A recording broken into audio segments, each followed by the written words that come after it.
Di Sulawesi, di salah satu daerah di Sulawesi, itu ada seorang ustadz, ini cerita langsung orang Sulawesi, yang penduduk kampungnya itu kalau mau pergi haji, itu yang menyusun barang ke koper itu harus ustadz itu.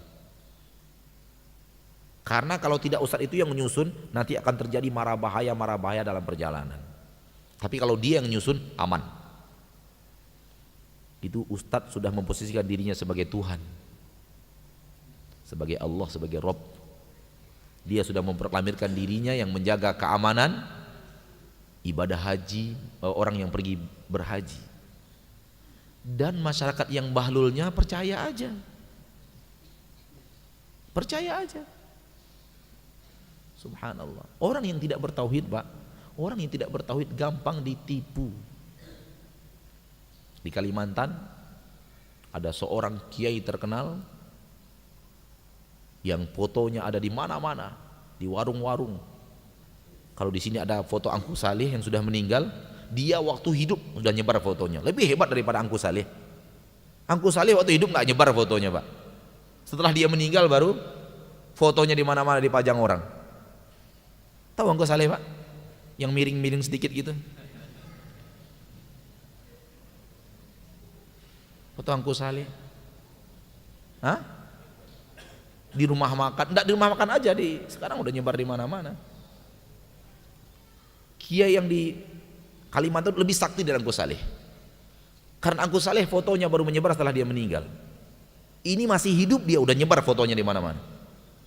Dengan konsep seperti itu, kalau foto itu dipajang di warung, warung jadi laris. Kalau dipajang di restoran, restoran jadi laris. Kemudian mara bahaya jauh dari ketika dia masih hidup sudah nyebar, Pak. Lebih sakti lagi secara ilmu manusia, lebih goblok lagi secara ilmu syariat.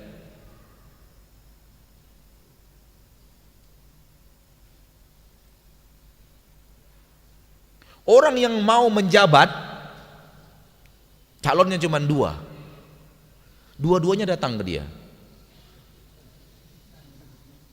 Bodoh nggak itu?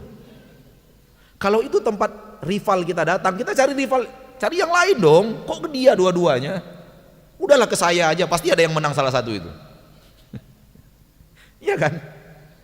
Iya nggak? Paham nggak antum maksud saya? Ngapain ke dia dua-duanya gitu? Yang ini minta diberkahi, didoakan supaya naik jadi nomor satu. Yang ini juga datang. Sebenarnya calon cuma dua, ya pasti salah satunya menang gitu loh. Pasti salah satunya jebol dan dia dapat harta dari yang jebol itu. Saya juga bisa itu mah, cuman pegang-pegang kepala selesai itu. Iya kan? Tapi itulah orang kalau sudah syirik itu goblok, Pak. Orang kalau sudah syirik itu goblok.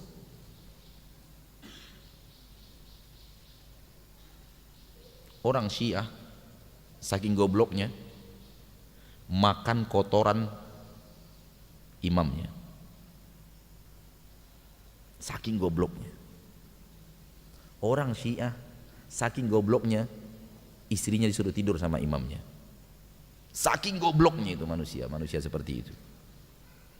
Dan istrinya saja, anak-anak gadisnya diserahkan. Anaknya masih umur 4 tahun diserahkan. Orang kalau sudah kena akidahnya, Pak, lebih parah daripada binatang bodohnya.